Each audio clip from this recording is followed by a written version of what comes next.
Hello, Ollie. How are you? Okay, man. How you doing? Michael Jackson just passed away. Have you heard the news? I heard this morning, man. It's pretty sad. Yeah. How do you feel about it? As a kid, I grew up with, Thriller and Bad and all that stuff, and the guy's had so much controversy and trouble in the last 20 years, and he's finally going to play, 50 shows in London and get his career back on track. And the guy dies at the age of 50, and it's really sad, man. I mean, it's at home. I'm sure people are really, really mourning his loss, and also Farrah Fawcett died too. Yeah. How much do you take influence from Scandinavian metal like Arch Enemy or Children of Bodom or bands like that? Extremely. Yeah, most of my bands that I love or listen to throughout the years have been exclusively Scandinavian, especially Sweden, Germany as well. As I mentioned, King Diamond, Children of Bodom, Nightwish, Blind Guardian, they're all up in this area. And I just think that those bands, for me, they get what metal is about. There's a certain darkness and mysticality to them that really entices me to the music.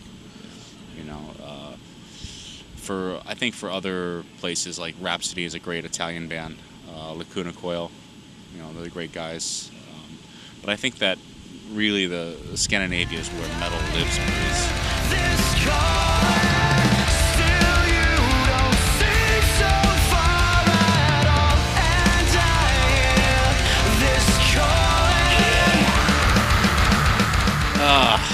Probably Dokken or Whitesnake. It's hard to pick. They all had phenomenal guitar players, and I think that was really the impetus for that.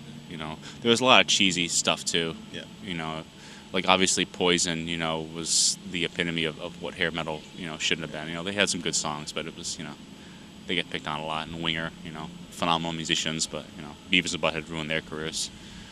But you gotta we watch Metal Mania a lot on the bus, which is like a 80s metal, like old Headbangers Ball used to be, and it's fun to see all these old videos and how good these old guitar players are, and you're like, wow, what happened? And it's coming back quite a bit right now, but it was like those guys were the ones that really, for me, got my head in the right place.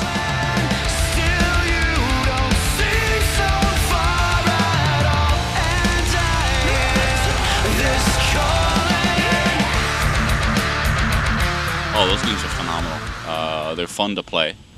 And the fact that we have got so much recognition from the song 6 being on Guitar Hero because it was so difficult to play was very, very helpful for us.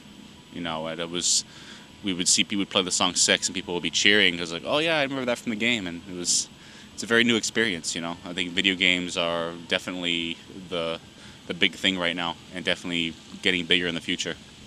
So I'm honored to be on those games, and I hope they continue to put us on there.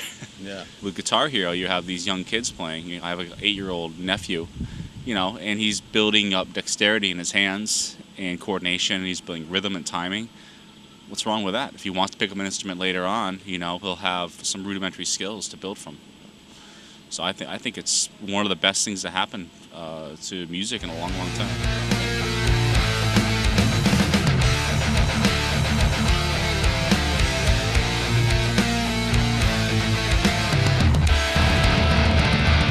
I'm a fan of bands like Emperor, Demon Borgir, Cradle of Filth, stuff like that.